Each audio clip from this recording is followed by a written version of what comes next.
It's good to see you guys. Disappointed in the start to this game. Was really hoping for better.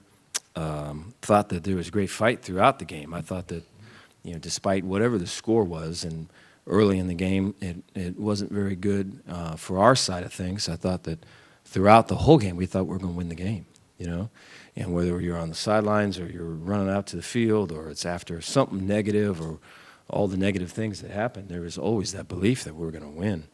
And so, I thought halftime was a great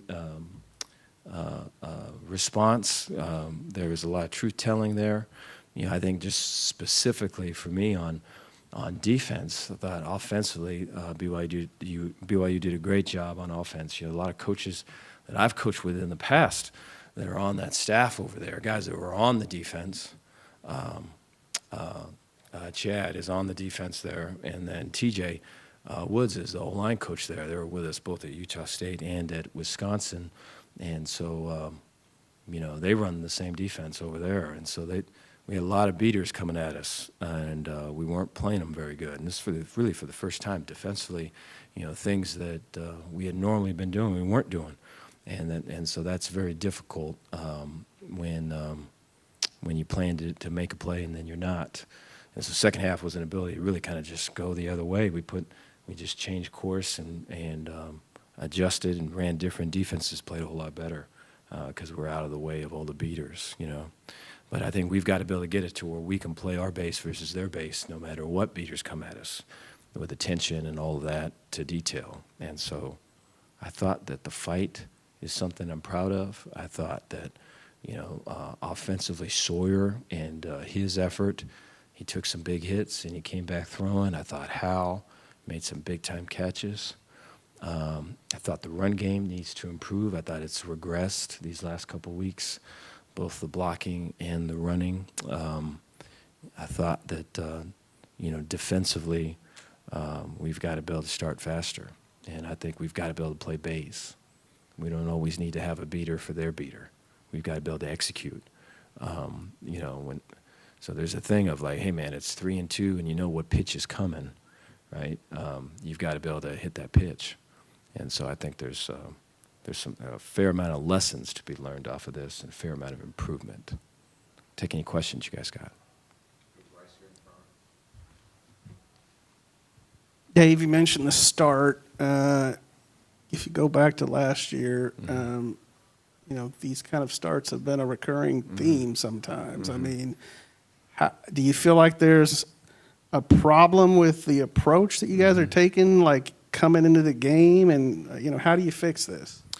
Yeah, I appreciate that. I don't think last year really has too much to do with this year. I understand the record of last year. I think this is a very different team, and I think this circumstance for this game is very different than last year's circumstance. I think we do have to play better. I think when we rep something and we walk through something and we fit something up and we do all of those things, we're expected to make those plays in the game. And when we don't, we got to get someone else that can. And we're about at that spot prior to changing the defense completely, And so we've got to way improve in that. And I take responsibility for that.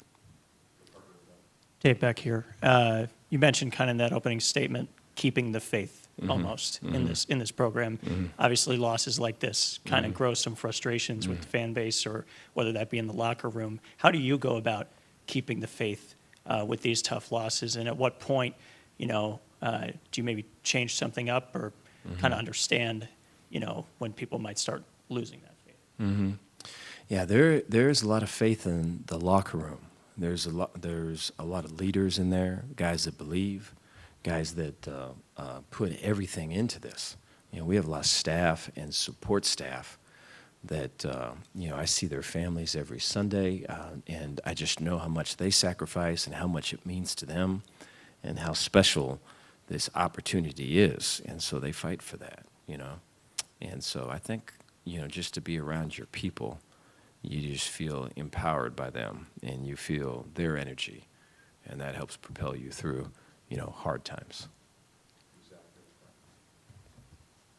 Coach, there were noticeably some players missing from the sideline. Caden Jenkins, Steve Linton, maybe a few others. Was they injured? Was that something else? Or, where were they?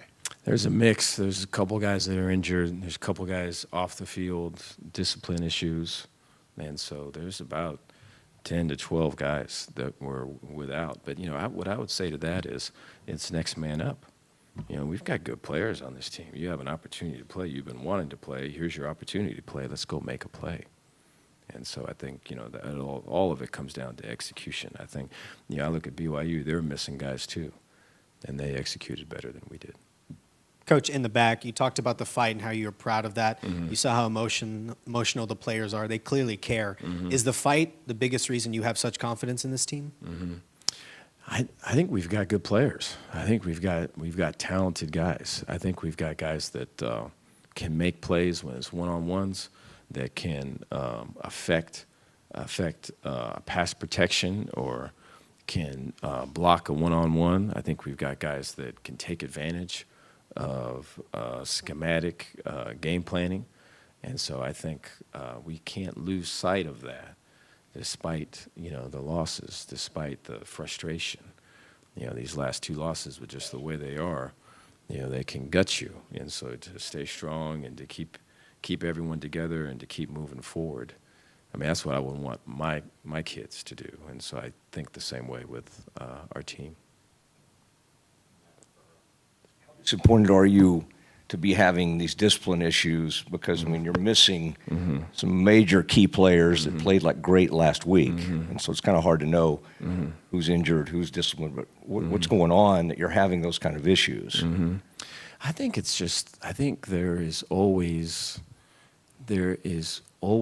a maturity, growing up, and I think, when you bring people in and you bring transfers in, I think there's always an issue of, hey, what they're used to, what their program has been, what their maybe standards have been, ain't what ours is, And I think to make it work for them and for us has to come an acceptance of what we believe and what our standards are and how we go about doing things. And I think at times that's hard. I don't think it's necessarily a good or bad thing. I think it's a growing up thing and it's a maturity thing. And I take a lot of pride in it because I feel like that's part of the reason, it's a big part of the reason why I'm here. And it's one of the things that I want to really make an impact on. And I think this is part of the process. I'd like for it to be a little bit further along with a few individuals than it is now, but I believe in those individuals, and I want to see them succeed. Is this like a short-term thing? Short term, yeah. Dave, you talked about the regression of the running game, only 63 yards in the whole game today. Is that something that, are you guys trying to be a running football team and it's just not clicking?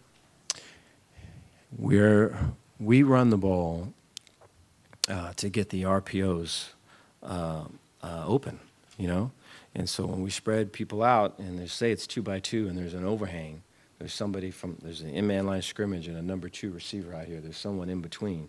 We want that in-between guy to be more tighter to the core so that there's more space out there to throw. And when we can't effectively run it, the in-between guy isn't really in-between anymore. Now he's more out wide, right? Now with our 2 guys, instead of it 2-on-2, now it's 3-on-2. And so we have to change the math by running inside. And so at the point of attack, it just hasn't been what it needs to be. I'm disappointed with that.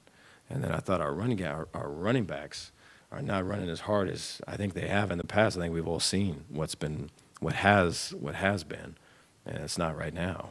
I'm for sure those are related, but we have to be better in those areas because I think that really is the hallmark of it. If you don't run the ball, then you're going to ask for 3-on-2s, and then you're going to get people that are just rushing the passer on you and just kind of teeing off. And so the ability to run it, right, holds people inside and gives us 2-on-2s on the outside. So it starts there.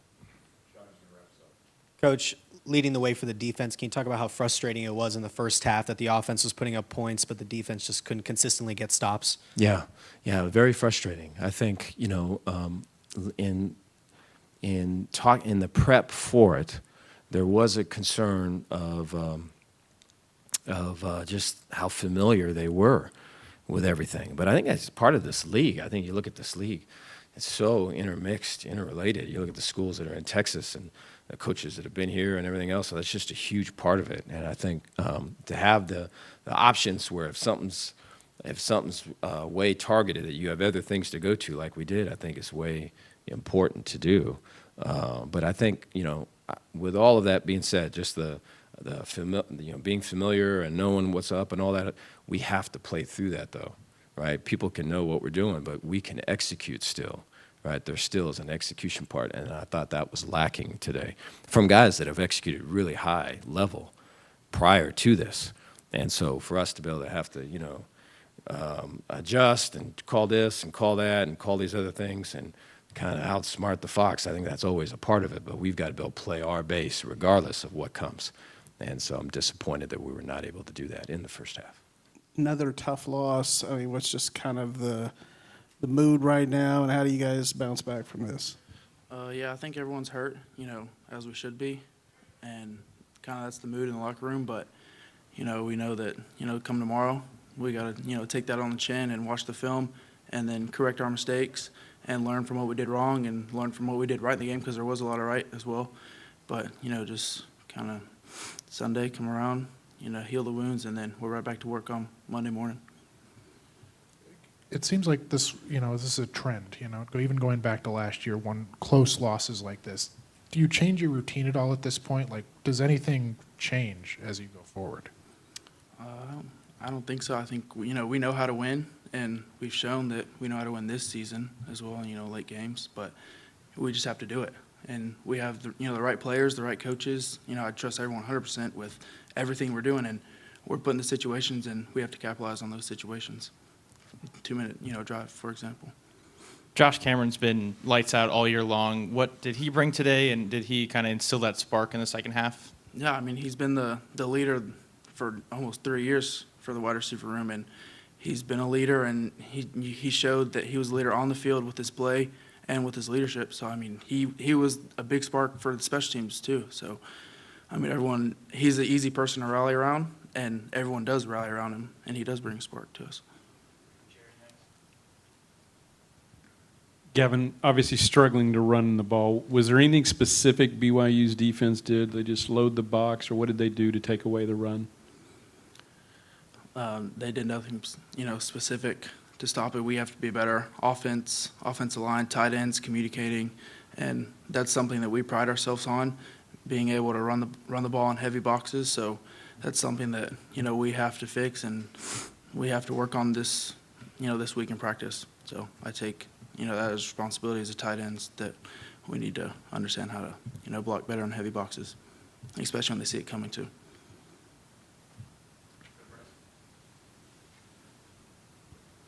When it opens the way it does, Sawyer's first pass gets batted in the air and intercepted, and before y'all blink, it's 21-0. How do you kind of pick yourself up off the mat after that, and how can you avoid those kind of starts? Yeah. I think just starting fast is the first thing. The ball, didn't roll in our favor for the first play. It gets batted straight up in the air to a D lineman. Okay, cool. This game is a game of random events and setbacks. Coach Aranda says it all the time. So I think that we were confident in ourselves, and we knew that, we are able to come back from a 21-0 lead, and we showed that we did it. We were in the fight. And so I think just the belief that we had in ourselves and our teammates and our coaches that we could come back from it, I think is what we were holding on to and believing in ourselves. What makes you feel this is different from last year? Because you obviously don't want this thing to spiral like it did last year. What's the biggest difference to you as you look at this team right now? Care factor. That's point blank. All the players care about what they're doing. They care about practice on Monday when we're just in shirt and shorts, and they care about Tuesday, Wednesday, the mental preparation in the weight room. I think it's a totally different vibe. Everyone is still bought into the team, into the coaches, into the strength staff, and there's a care factor that people know that we are a good team, and we are in chances to win. And the last two games have shown that. It's been the last drive or last play. So there's a care factor that we can do this. Have you, as an offense, rallied around Sawyer a little bit these last three games, and what different has he brought to the table over that span? I mean, they're both, great quarterbacks, and they do great things for offense. With DQ being out, we rally around Sawyer because he's our quarterback. He's who's catching the snaps, and he's who's dishing out the ball. And his leadership, and is kind of the reason that we've all rallied around him, and his will to win. You saw him; he had blood all on his jersey, pants, knees. He's competitive, the most competitive person I know, and so his will to win is kind of what rallied the whole offense and the whole team around him. Caleb, how do you guys pick yourself up off the mat after, the kind of losses that you've had the last couple of weeks? I think for us, our second halves have been really good. Our offense has stepped up, our defense has stepped up. And so, we know the kind of team that we are. And I think for both of those games that we've lost so far, we were obviously the better team. So we just got to start that way. We got to start fast and just play like we are, play confident, and trust that we can win because we can. Obviously, we've shown that. So go ahead. I mean, you say you want to start fast. And Yeah. That's been everybody's been saying that. How do you actually do it? Like, is there something you have to change to, actually put it into practice? It's instead of just saying it. Yeah, I think, like you said, put it into practice. We need to show up to practice more. I don't think we have a lot of old guys on the team who have been through a lot of the wins and a lot of losses, but we also have a lot of young guys that I don't think have figured out how to practice like a winning team yet. And so that's our job as the elders on the team, to really show that and represent that and enforce that. And we need to do a better job of that. So. What adjustments did you make in the second half that allowed you to have a little more success? Because obviously they were on a roll in that first half. Sorry. We really didn't make a whole lot of in-game adjustments. We talked about some plays and what to look for, but the main thing was slowing down, playing calm. At least in the safety room where we're at, we said to not move our feet first. Everything with our eyes, see your key and then react. I think guys were just kind of flustered, antsy, and so we played the exact same. We didn't really change anything in the second half. Truly, I just think guys settled down, calmed down, read their keys, and then did what they're supposed to do. So, Caleb back here. Yeah, what's up? You saw Hal pretty visibly shaken up after that game. It seemed like the offense really kind of gave it all they had, Yeah, and they then did. just ran out of gas at the end. How do these losses stack up in terms of the locker room and the feeling there, and how do you guys go from here after two really Yeah. heartbreaking losses? like you said, they're heartbreaking. They hurt pretty good. How do we move forward? I think we put it on tape, what we can do and who we are when we are going full speed. We just need to start that way. And I just think one thing is finishing the game. It's 2 weeks in a row where it's come down to the last drive and we just haven't finished, and I'm not putting anything on the offense. We put 31 points on the board as a defense in the first half. That was on us. 28 points should win us a game. And so it goes both ways. We would have loved for them to score at the end there, but we need to do better as a defense as well.